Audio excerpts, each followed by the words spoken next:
underground groups providing support have emerged. Abortion is illegal in Idaho except in cases of rape, incest, and to save the life of the mother. Our Jude Binkley spoke with an underground group about why they formed and a clinic that advises against it. The nationwide divide over abortion rages on,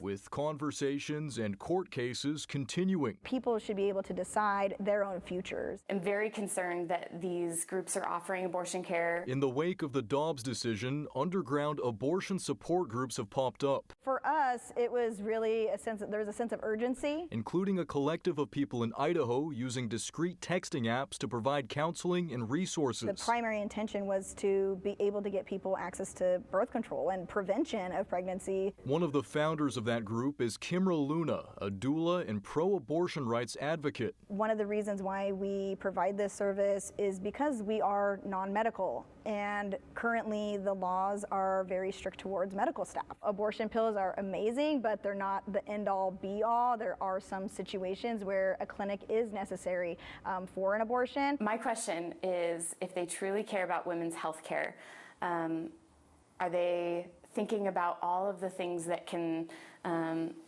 come of an abortion if there's not some screening beforehand? Samantha Doty is a physician assistant and the director of clinical services for Stanton Healthcare. In any other situation, a pregnancy is something that's celebrated. A clinic that describes themselves as life-affirming care. Women that are just jumping to an abortion are not necessarily considering all of the options because their mind is racing.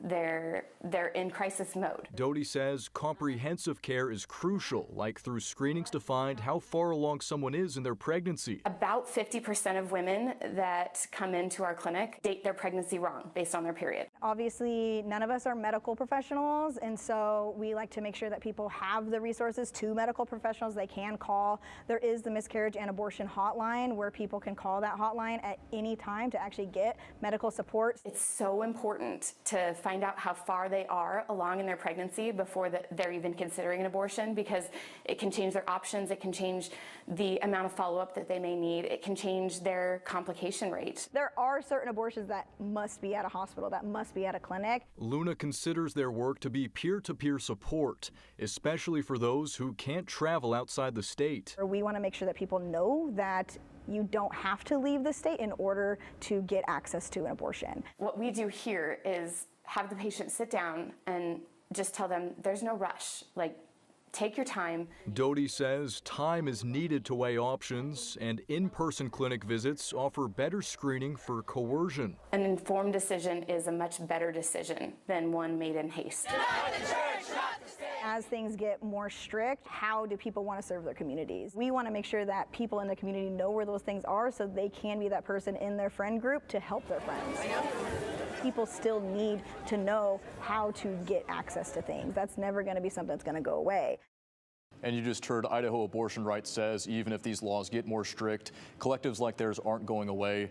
And Morgan, again, Stanton says there are alternative options. One thing they really advocate for is adoption.